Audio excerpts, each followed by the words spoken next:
Hello and welcome to a special installment of Chautauqua Chatter. We are doing today an interview with Council Hall President Steve Gross, who's going to take a chance on explaining exactly what he meant by the speech he gave at the Hall meeting 2 nights ago. And help me welcome Mr. President Steve Gross. How's it going, buddy? Good to have you on the show. Thanks, man. Thanks for having me. Yeah, no problem. Okay, so a lot of misconceptions have been going around about exactly what you meant during the House of Bros speech, and some people have been putting rumors around that it's almost too liberal, and you mentioned you've been able to get a little more freedom for us as residents, and that we all share the same power as the councilman, and I'm wondering, what exactly is that power? Well, you see, before Hall Council and I came to make this decision, what we had going on was basically Hall Council, the officers and members of Hall Council, really had all the power in the building. Like, not saying that the guys were powerless, but really, say for example, you have, Tickle St. Jurgens, we'll just call our faux council member. That's okay. And say, you wanted something done in the hall, maybe you wanted to plan a program or event. Okay. But Tickles didn't like you very much. And you went to Tickles and said, Tickles, I want to make this happen in the hall. If Tickles didn't like you, Tickles could be like, screw you, don't talk to me. All right. And you would be, really, you wouldn't have been able to do much. You would have been able to come to the meeting, but really if Hall Council didn't want you there, you wouldn't have done much. But at the most recent Hall Council meeting before the spring semester, I brought up the point. I said, we have 8 guys down here. It's supposed to be like 12, but a bunch of them never showed up. I said, we have 8 guys down here. And there's 200 guys in this building. Okay. Less than 1% of us is representing all of us. Right. And, me, not just me, but my other, fellow Hall Council officers agreed, we want to give the boys more power. And what I mean by power is if you, as a Chautauqua Hall resident, have a concern or an idea, or maybe, just something to say, you want to come, you want to joke around. Hall Council meetings are very entertaining. They're not dry like you see on C-SPAN. Mike Barry, actually, resident in room 120, first floor, actually came up with the idea of creating delegate members for each hallway, for each living community.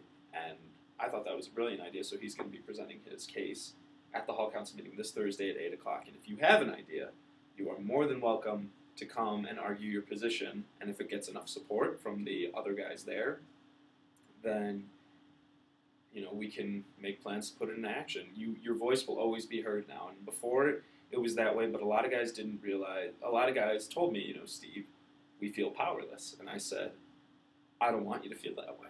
Right. And So this is not, by any means, this isn't executive Tickles here can't declare war on the other residence halls. This is just the ability to enact change that you want to see.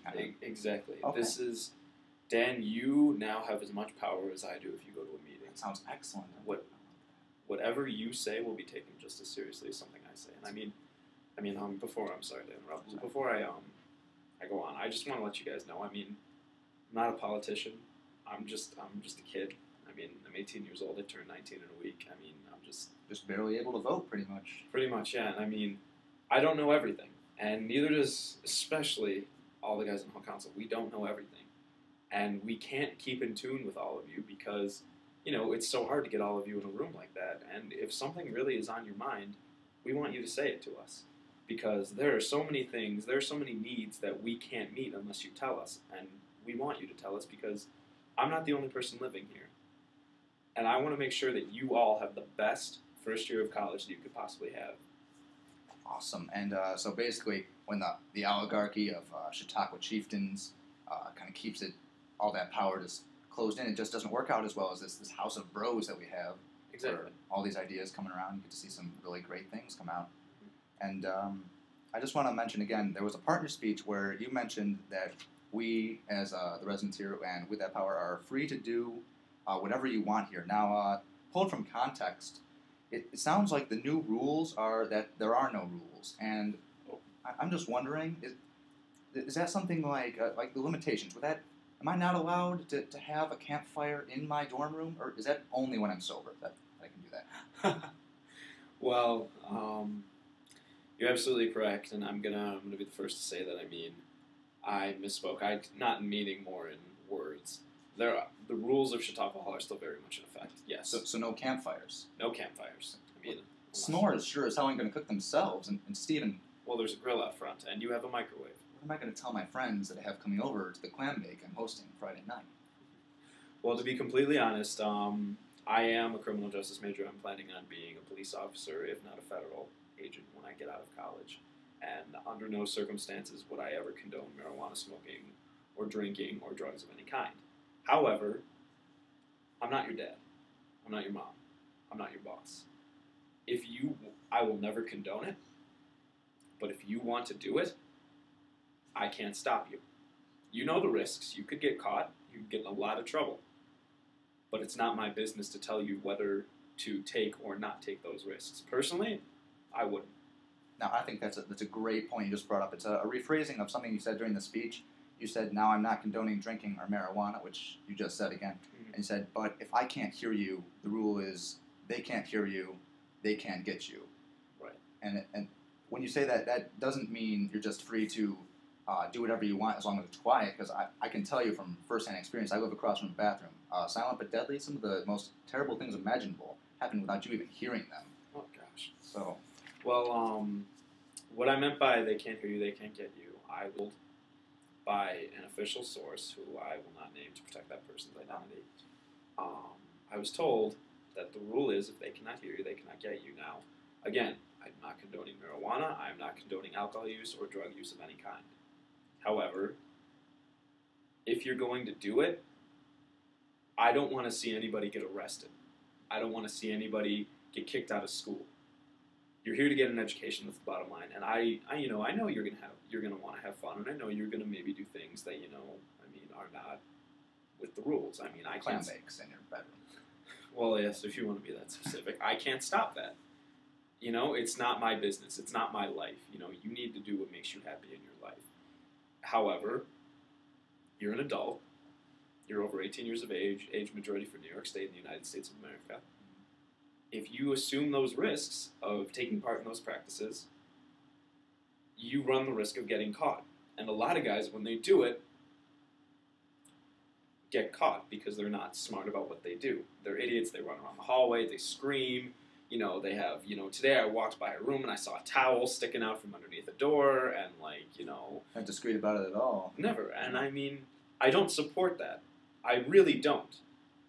But, my fellow residents and my friends have the right to live their lives the way they want to. I can't tell them not to. I can tell them it's against the rules. I can tell them I don't support it. And I don't. But if they're going to do it, I don't want to see anyone get arrested. I don't want to see anybody get taken away. So if you're going to do it, be smart about it. All right.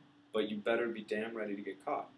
Now, to me, it sounds like you're saying the price of this freedom that we have right now is maturity. And have we really come that far? Like, has it really come to that point where we need to be mature now? Yes, there's maturity and then there's maturity.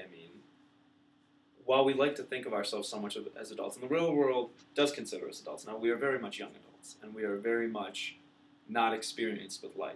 And maturity, yes, in a real live community, like say you were to live in an apartment building in New York City, if you were getting drunk and you were running around and screaming and causing a ruckus, you wouldn't have an RD knock on your door or an RA. You would have, the NYPD coming, taking you away for public intoxication, under the influence of drugs, possession, UPM, whatever. And, people think that because we live here, we can abuse this on some ends, and other people think that because we live here, they think like, oh no. But you don't understand how lucky you are to have, rather than a police officer busting down your door with a citation or worse, an arrest, you have a trained staff of residential advisors and a residence director who want nothing more than to help you. And, personally, if I were going to do these things, I would rather get caught by them than the police. But that being said, yes, maturity is the price for freedom, especially in the real world and in this building. If you want freedom, which I guarantee you, if you exercise intelligence